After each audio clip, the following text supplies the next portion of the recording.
What happens when the party ends, but you're still there? The Banger Sisters isn't a film about reliving glory days.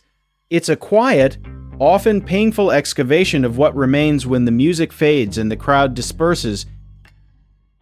Directed by Bob Dolman in 2002, the film arrived in a cinematic landscape dominated by youth-centric comedies and high-concept blockbusters. Its very premise, two former rock groupies reuniting after decades, felt like a minor-key rebellion, a story about women in their 50s refusing the narrative of graceful disappearance.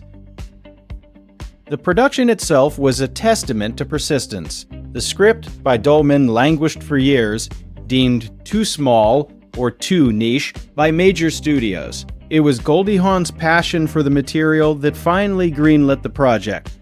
She brought on her longtime friend Susan Sarandon, creating an on-screen chemistry forged in real-life understanding.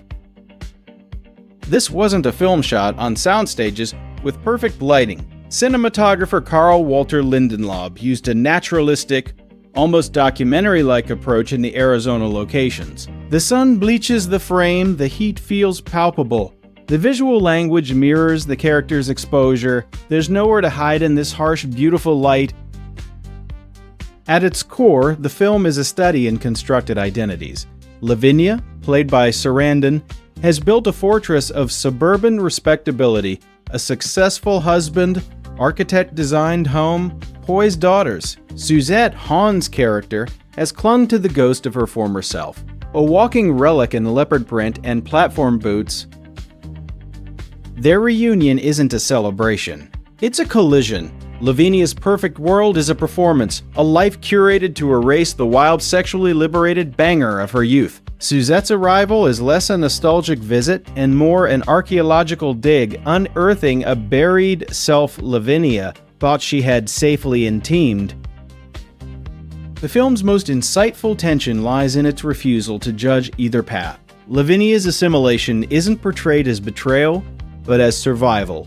The cost, however, is a profound disconnection from her husband, her daughters, and most painfully from herself. Her life is a beautiful, silent museum.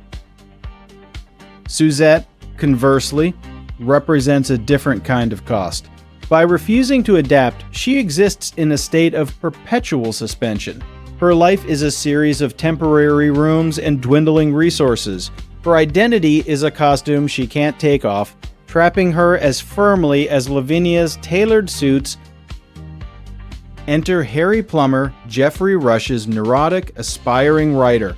He's often misread as mere comic relief. In truth, he's the film's crucial third perspective, a man also grappling with a life that hasn't turned out as planned.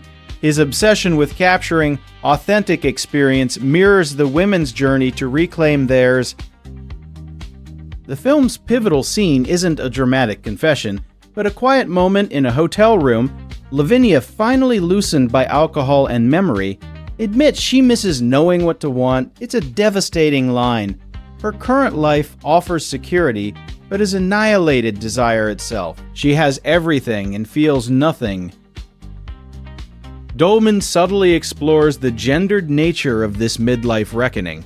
For men in cinema, the crisis often involves fast cars and young lovers, an external search for lost potency. For Lavinia and Suzette, the crisis is internal, a reconciliation of who they were, who they became, and who they might still be.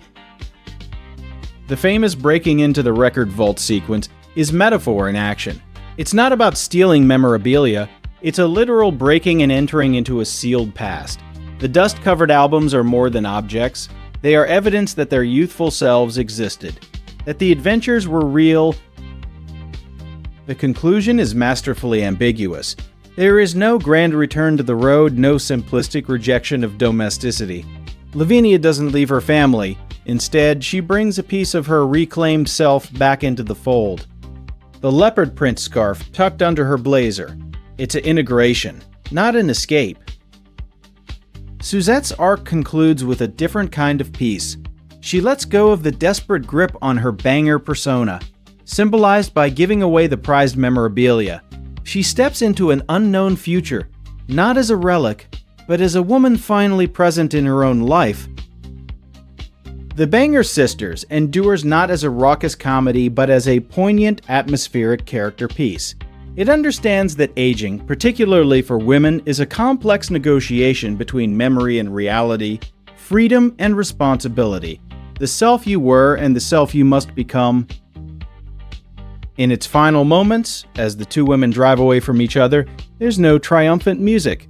There's only the road, the quiet, and the hard-won understanding that some reunions aren't about going back, but about gathering the pieces of yourself so you can move forward wholly,